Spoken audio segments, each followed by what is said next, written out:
Merci d'accueillir Florian Boucher, qui est maître de conférence en écologie et évolution au laboratoire d'écologie alpine à l'Université Grenoble-Alpes. Florian, bonjour d'abord. Bonjour à Merci d'être tous. présent. Est-ce que tu peux nous dire en quoi consiste ton métier de chercheur en écologie ? Oui, alors l'écologie, quand vous en avez entendu parler, peut-être que vous pensez à tout ce qui est tri des déchets, énergie verte. Alors ce qu'il faut savoir, c'est que c'est aussi le nom d'une science. Et l'écologie, c'est la science qui étudie les interactions entre les êtres vivants et leur environnement. Les chercheurs en écologie, ils s'intéressent à comprendre comment les espèces vivent entre elles, comment elles s'adaptent à leur milieu. Il y en a qui utilisent ces connaissances pour prédire, par exemple, ce qui va se passer dans le futur, comment les espèces vont s'adapter ou pas aux changements environnementaux qui sont en cours. Et puis moi, je travaille plutôt sur tout ce qui est le passé et j'essaie de décrire les plantes de montagne. Ici, vous voyez un exemple de plantes sur lesquelles je travaille. Du coup, essayer de savoir d'où elles viennent, quand et comment elles sont apparues. Et justement, ces plantes, comment elles s'adaptent à la vie en milieu de montagne ? Alors, pour ceux ou celles d'entre vous qui sont déjà promenés en montagne, vous savez que les conditions elles sont assez différentes de celles qu'on rencontre en plaine.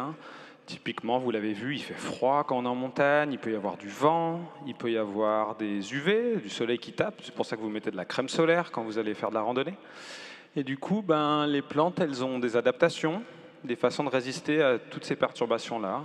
Vous voyez un format de vie très typique, des plantes qui ont des formes de coussins, qui ont pensé à des mousses, elles sont près du sol, ça leur permet de résister au vent, de garder leur chaleur pour pas être trop refroidies. Vous voyez en dessous une plante qui a beaucoup de poils, ça lui permet de résister au rayonnement du soleil, de résister aux UV. Et puis, un autre type de conditions auxquelles les plantes doivent survivre, que nous, on n'expérimente pas en tant qu'humains, c'est que souvent, il y a assez peu de sol. Là, vous voyez la plante à gauche qui pousse dans une fracture sur un rocher. Du coup, il faut être capable de tolérer des conditions où il y a très peu de terre pour pousser. Et ces plantes, comment elles interagissent avec l'écosystème, l'environnement dans lequel elles vivent ? La flore des montagnes, elle est très riche. Il y a beaucoup d'espèces, beaucoup plus que ce qu'on peut trouver en plaine. Et puis souvent, c'est des espèces qui sont assez spéciales, qui sont uniques, qu'on retrouve que dans ces milieux-là. Du coup, c'est une première raison pour laquelle c'est important de les conserver, parce que si on les perd dans les montagnes, on les aura perdues de partout. Elles n'existeront plus. L'autre facteur important, c'est que c'est des espèces qui sont souvent habituées à des environnements très stressants. On l'a dit, il fait froid, il y a beaucoup de soleil, il y a du vent. Et du coup, elles sont déjà un petit peu à la limite. Alors, toutes les perturbations environnementales actuelles, c'est des choses qui peuvent les amener à disparaître rapidement. Il faut agir rapidement pour les protéger.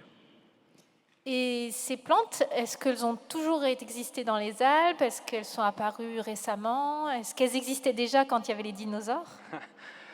Alors, elles n'existaient pas dans les Alpes quand il y avait des dinosaures, parce que les Alpes, elles sont apparues après les dinosaures.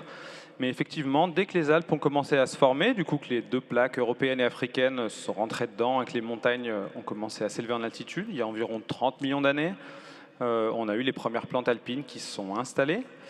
Et ce qu'on voit, c'est que le gros des plantes actuelles, elles sont apparues dans les 2 derniers millions d'années, quand on a eu l'effet des glaciers, du coup beaucoup de cycles glaciaires très froids et puis des cycles plus chauds comme celui qu'on vit actuellement, où il y a les plantes qui sont apparues.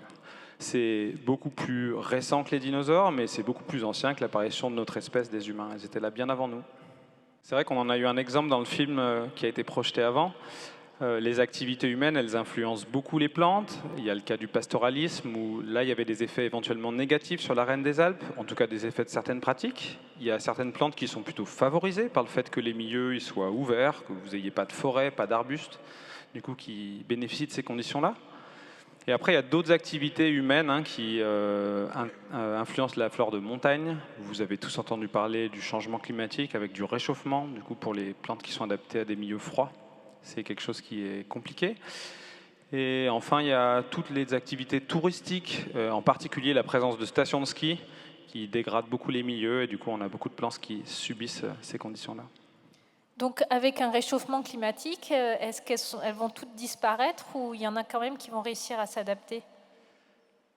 Alors, ce qu'on prédit et puis ce qu'on observe aussi quand on fait des suivis, c'est qu'avec le réchauffement climatique, les plantes elles montent en altitude pour suivre à peu près les mêmes conditions de température. Au fur et à mesure que ça se réchauffe, on est obligé de monter, monter, monter pour retrouver les conditions de froid qu'on aime.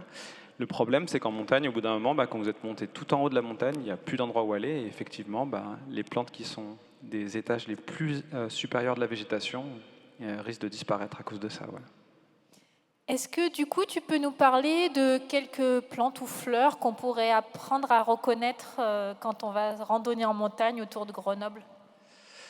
Alors, comme je vous ai dit, il y en a beaucoup. Je vous ai proposé une petite sélection des plantes qui sont peut-être faciles à reconnaître. Certains d'entre vous les ont peut-être déjà vues. Quand on se promène en montagne, typiquement au-dessus de la limite des forêts, qu'est-ce qu'il y a comme chose classique? Ces plantes qui font des petites clochettes bleues, qu'on appelle des campanules. En haut à droite, on l'utilise pour faire des pommades qui permettent de traiter les bleus. C'est une plante facile à reconnaître, une grosse fleur jaune bien foncée. Et puis si vous montez un petit peu plus haut, vous arrivez dans des endroits où il y a beaucoup plus de rochers, beaucoup moins de végétation.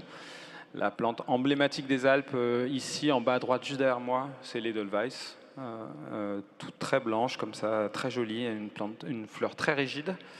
Et quelque chose qui est très typique, facile à reconnaître aussi, c'est ces grosses cloches bleues posées au sol, différentes espèces de gentianes.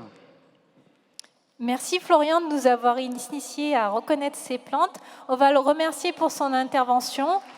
Merci à vous.